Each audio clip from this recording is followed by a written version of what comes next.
Hello बच्चों, देखिए यहाँ पे क्वेश्चन दिया गया है। क्वेश्चन आपसे बोल रहा है a block of wood weighs 12 kg and has a relative density 0.6.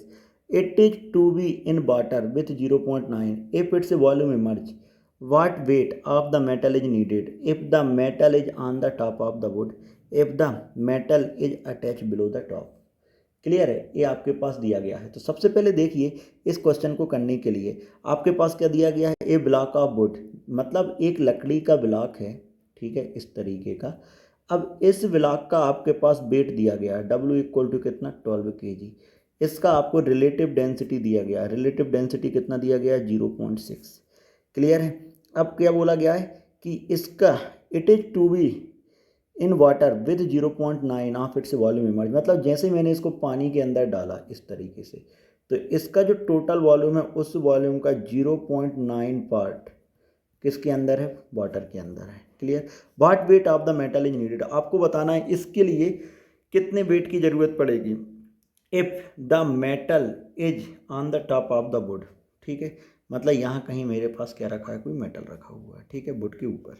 Clear. तो अब देखो जरा, इस क्वेश्चन को करने के लिए मैं क्या लिख देता हूँ, let the weight of metal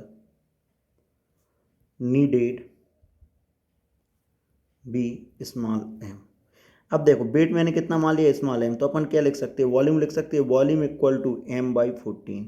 अब m/14 क्यों लिखा, क्योंकि आपके पास रिलेटिव डेंसिटी मेटल का कितना दिया गया है, 14 दिया गया है।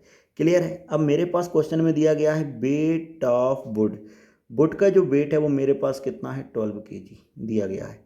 अब देखिए, तो क्या मैं यहाँ से लिख सकता हूँ volume of wood, volume of wood equal to 12/0.6, मतलब कितना, 20।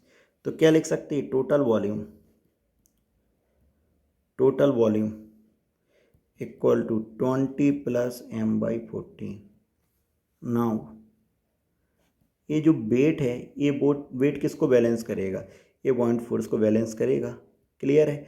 अगर ये वेट बाउंड फोर्स को बैलेंस करेगा तो अपन क्या लिख सकते हैं, m+12g equal to g times of 0.9 into 20। Clear है, g टाइम्स ऑफ 0.9 इंटू 20। इसको मैं अलग कर देता हूँ, तो मेरे पास m का वैल्यू कितना आ गया, 6 kg। मतलब मेटल के वेट की कितने की ज़रूरत पड़ेगी, 6 kg की ज़रूरत पड़ेगी, जब वो कहाँ पर है, टॉप पर है। ये हो गया ए पार्ट का आंसर। अपन अब चलते हैं बी पार्ट के लिए। बी पार्ट के लिए अपन क्या बोल सकते हैं, नाउ अगर मैं बी पार्ट के लिए बात करता हूँ तो क्या लिख सकता हूँ, वेट इक्वल टू किसको बैलेंस कर रहा है, पॉइंट फोर्स को बैलेंस कर रहा है, पॉइंट फोर्स को। तो यहाँ पे मैं लिख सकता हूँ the volume displace, the volume displace, the volume displace will be, will be would and metal.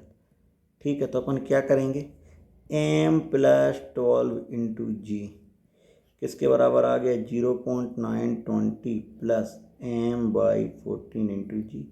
यहाँ से जी हो गया आपके पास कैंसिल, तो m इक्वल टू कितना आ गया, 6.45 kg। ठीक है, यह अपन m का अप्रॉक्सीमेट वैल्यू लिख सकते हैं 6.5 kg। Hope you understand the solution. Thank you.